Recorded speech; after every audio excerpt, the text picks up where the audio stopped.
Welcome to Orientation to Biblical Studies. In this video, we'll be introducing the course, looking at some of the expectations and some of the assignments that are required for this course. And I would encourage you, with respect to that, to pay attention to the syllabus that goes into more detail about these different things, provides you more detail about some of the other aspects of the course that I just highlight here. Also spend some time going through that Blackboard site. There will be a lot more material available on the Blackboard site. So this is basically just a survey video to give you an idea about some of the major requirements. What is this course all about? Well, ideally, students should take this course in the fall semester of their sophomore year. It doesn't always happen for a variety of reasons, and of course a lot of students that transfer in might have a lot of other background behind them. But there are some things we're trying to do in this course to help prepare you for the rest of your academic degree plan for biblical studies. And so we want to really set you off early with preparation for a lot of the rest of your coursework. So in this course, we explore the field of biblical studies. And by calling it a field, what I mean here is an academic field. This course and the program that you're in, no matter what track you're in, relates to the academic field of biblical studies, which is different, of course, than a Bible study in a church or your own personal Bible study.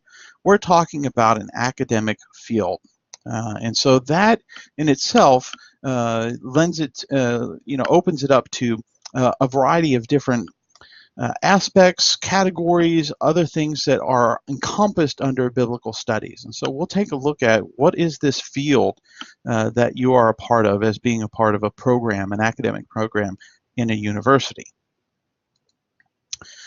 It'll also be an opportunity to begin thinking theologically about your academic pursuits as well as your ministry goals.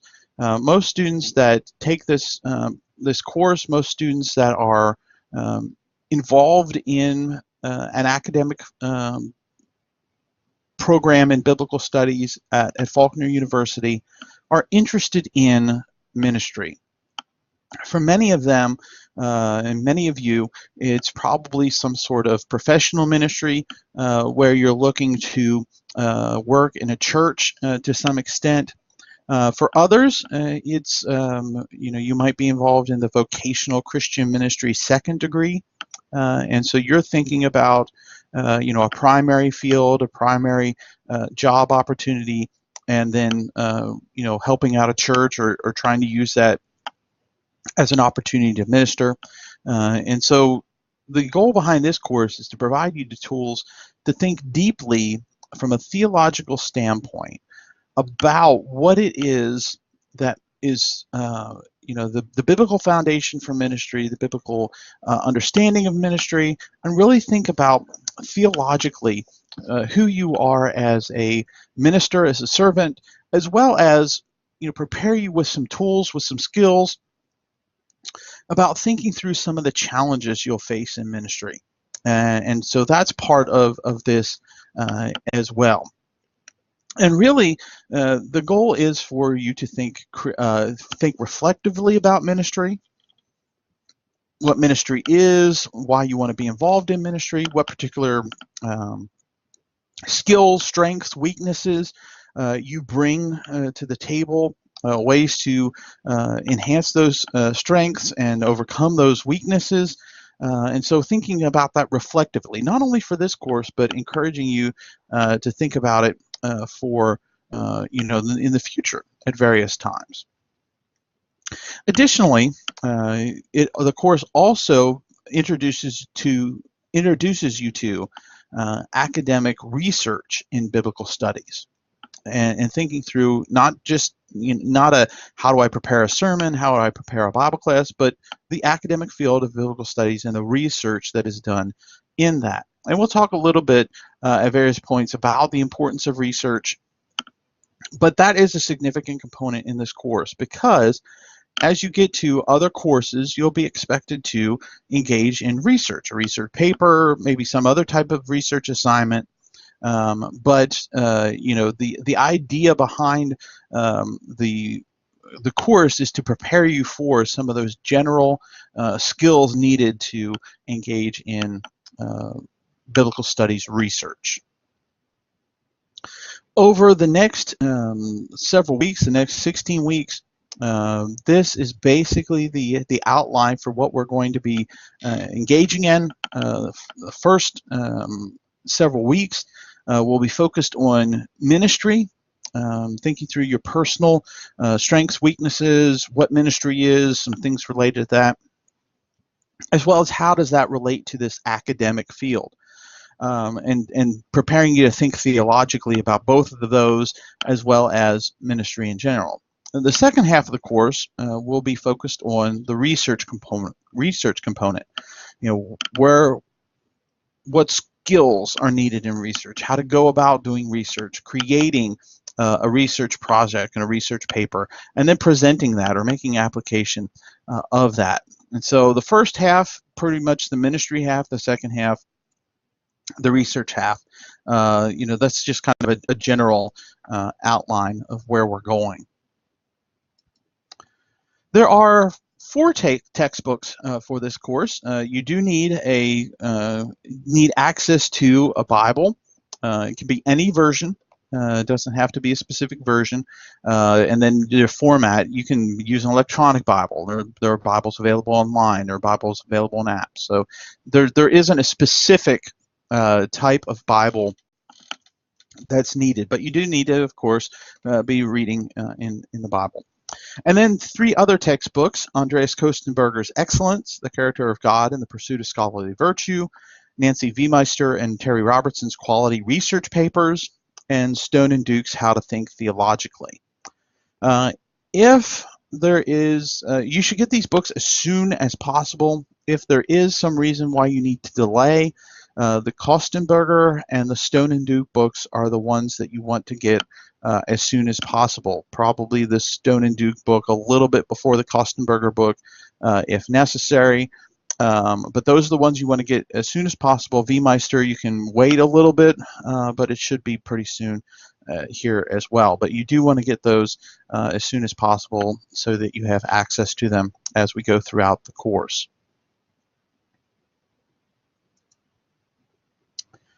Every course syllabus has a section for objectives, which is basically trying to let you know that these are the things, the skills, the knowledge that you should have by the end of the semester, by the end of the course. And so that's the same here, of course, and we've touched on these a little bit already, but by the end of the course, you should be able to talk about the various disciplines within the academic field of biblical studies, how they relate to ministry, what insights can be gained, how they're different, what how the fields are different from each other, how those fields can interrelate or inform ministry. You should also be able to talk about how this academic program can impact your desires for ministry, your vocational goals, something that kind of says, okay, these are how these two are going to integrate. The second set of objectives, objectives 3 and 4, related to research. Being able to talk about, here's how a research project is done, how you evaluate sources, how you find sources, and then of course writing the research paper. That's a basic overview of the objectives. Now it would be nice that at the end of the semester you could just say, I can do those things, and I could say, great, here's an A. But unfortunately it doesn't work like that. I do need to ask you some things. You need to demonstrate that you have these skills, that you have this knowledge. And so there are a variety of assignments that will be throughout the semester that you will need to participate in, that you'll need to complete in order to demonstrate your ability related to those objectives.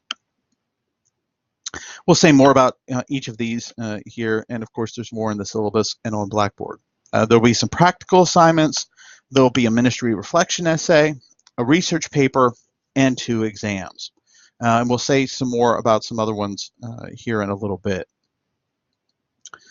The practical assignments will relate to things in the research and writing process, some steps necessary in the research and writing process.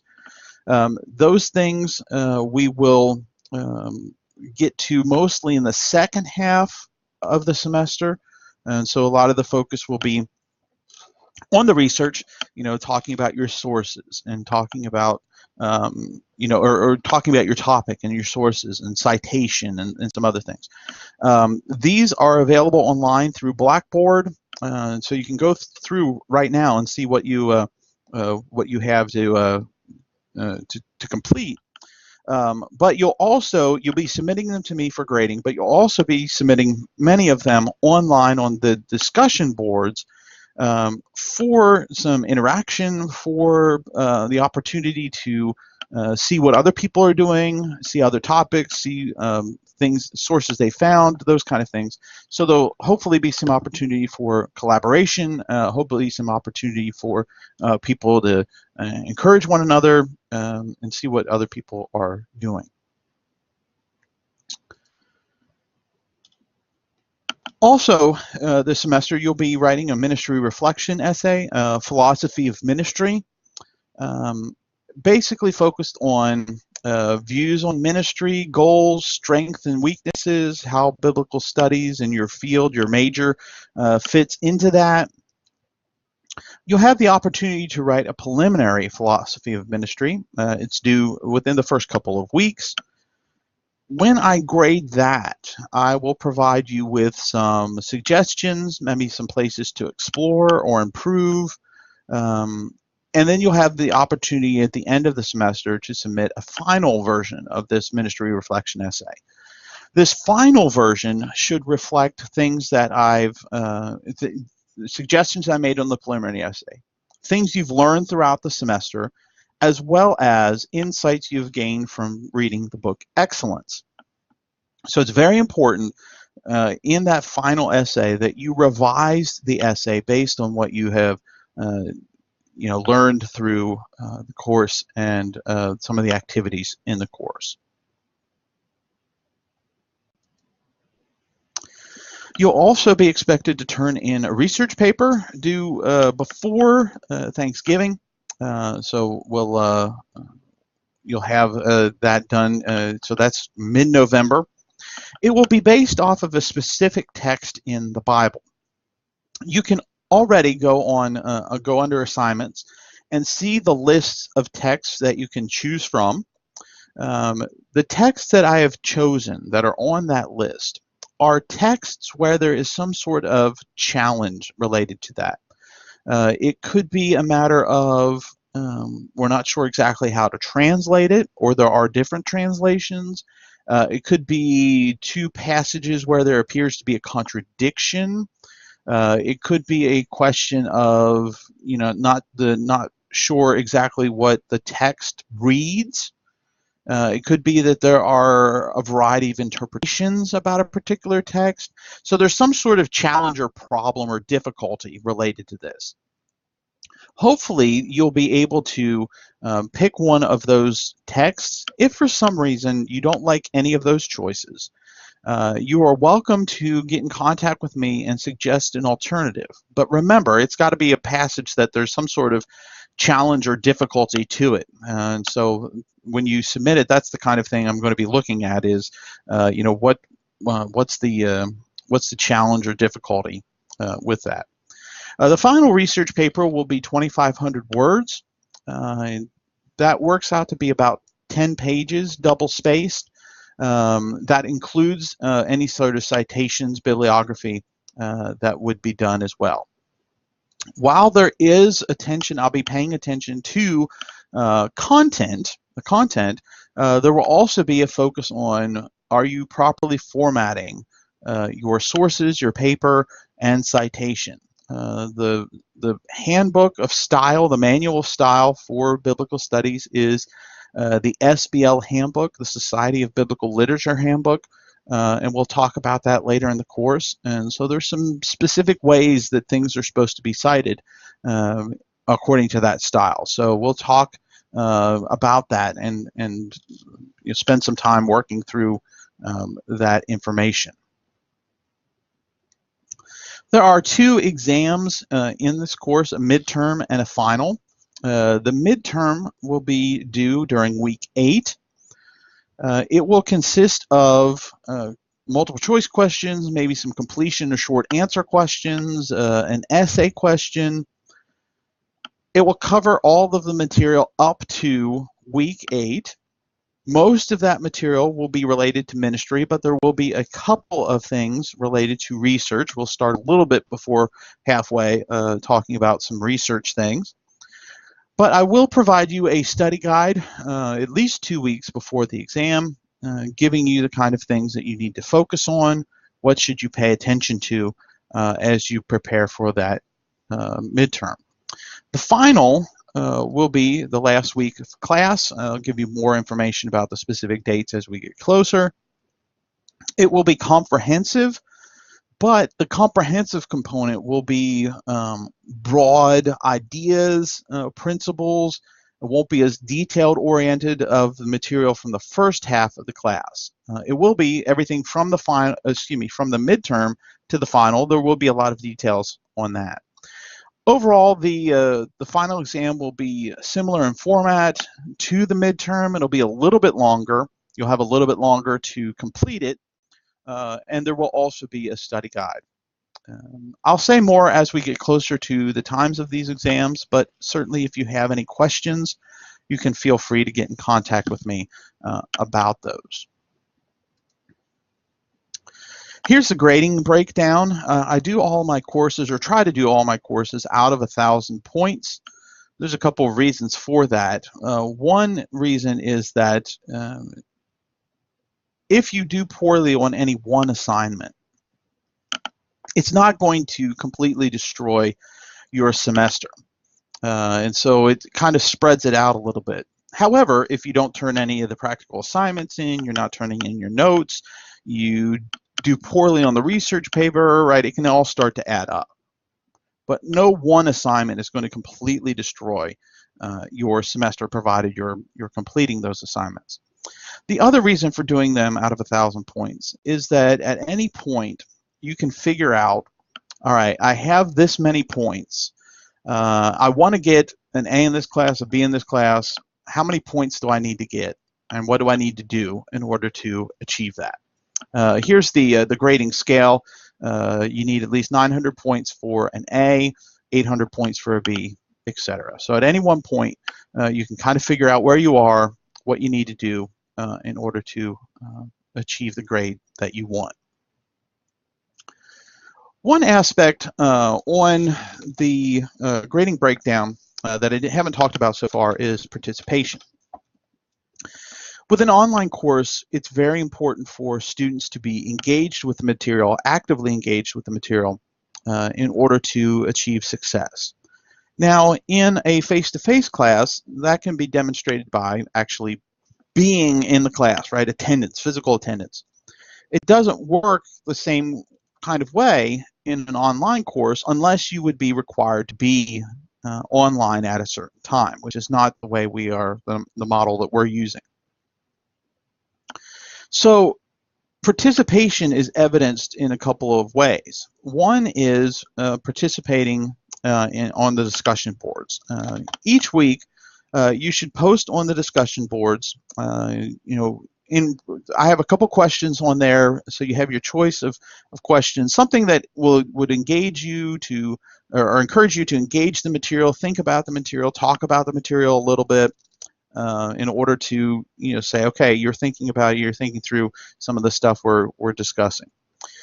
Another thing that demonstrates engagement with the material is the submission of notes each week. Each week there is a playlist of videos to essentially video lectures communicating the material, much like what we're doing right now. And so each week you need to submit notes on that material to demonstrate that you have watched the videos, that you're engaging the material. It's got to be more than just the bullet points. It can't be a summary of the textbook or some other readings that we're doing. And it's got to be those video lectures, and it needs to be something that demonstrates that you've watched all of the videos for a specific week. This will also help as you prepare to study for the midterm and the final. So there's an additional benefit to having these notes. So participation each week, there is a part of your grade that's based off of the submission of your notes, right? Kind of like the attendance, right? Were you there in class? Yes, because here are my notes. And engagement of the material through the discussion boards. So make sure to complete those each week. That's an area where you can easily get behind on some things, and that would have an effect, a cumulative effect on your grade.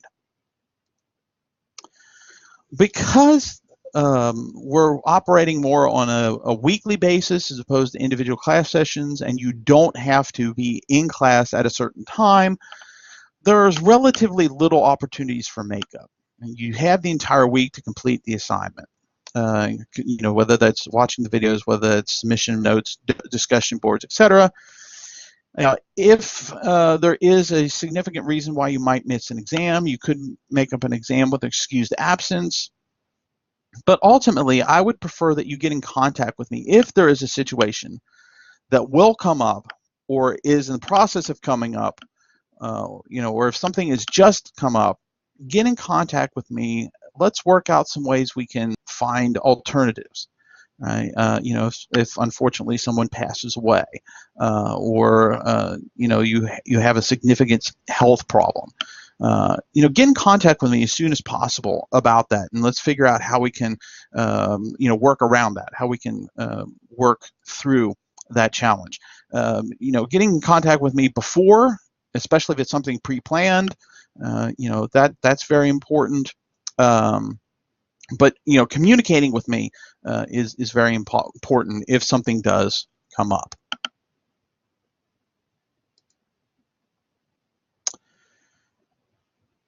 If after I have turned back to you a graded assignment, and you have some concern about how it was graded, right? You're disputing the grade. You have, according to university policy, 3 days to get in contact with me about it. So, for example, if I say something like on the essay on the midterm, well, you should have covered this particular idea, and you see, well, right here in the middle of my essay is where I talk about that thing you said I didn't talk about. Getting in contact with me within 3 days and saying, would you please look at this again? I discussed this particular issue, right, in paragraph 2. Right? I am human. I make mistakes. More than willing to look over those things again and adjust the grades as appropriate. But again, university policy is 3 days after I've returned the graded assignment to you. So make sure to act quickly if necessary. We'll be spending some time later in the semester talking about academic honesty in much greater detail, particularly as it goes to plagiarism and the citation. But I want to encourage you, as we get started in the semester, to make sure that any work you submit in this course is your own work. I'm looking for your abilities. I'm looking for your knowledge. I'm not looking for you to be able to find what other people think to some extent. Now, yes, in a research paper, part of it is finding what other people say, but the idea behind that is then you also add to that conversation, as well as indicating this material comes from other people's ideas. We sometimes refer to that as source citation.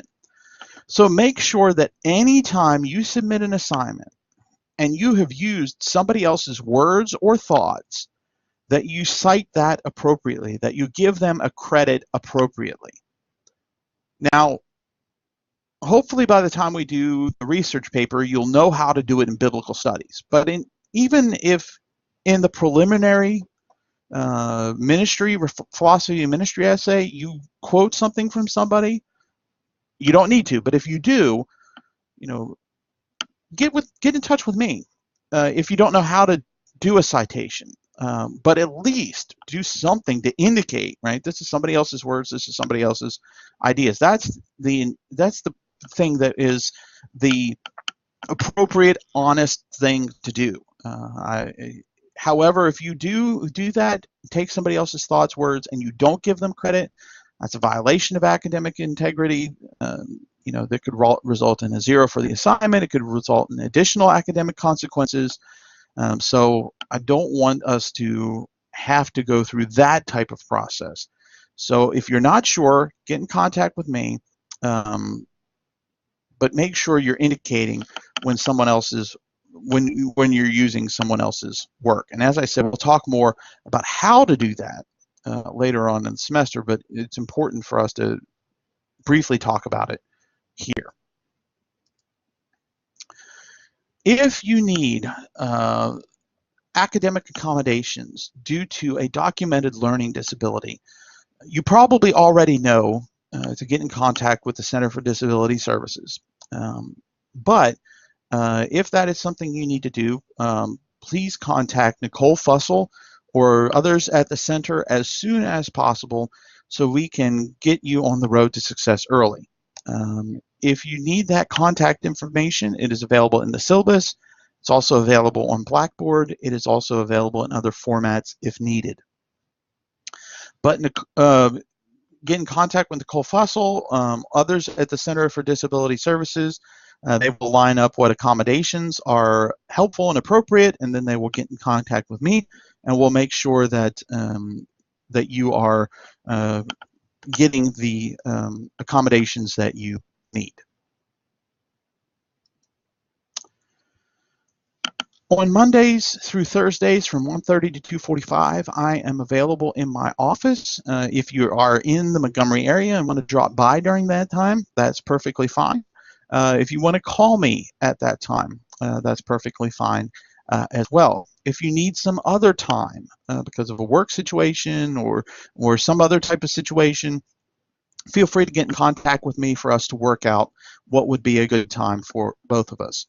Obviously, a lot of things can be handled by email, and so feel free to email me, tbrenneman@faulkner.edu, and that certainly is an opportunity as well. I try to get back to students within 24 hours after receiving an email, maybe a little bit longer on holidays or weekends, but usually within 24 hours. If you haven't heard from me within 48 hours, feel free to contact me again, send me another email. But I try to get back with students as soon as possible.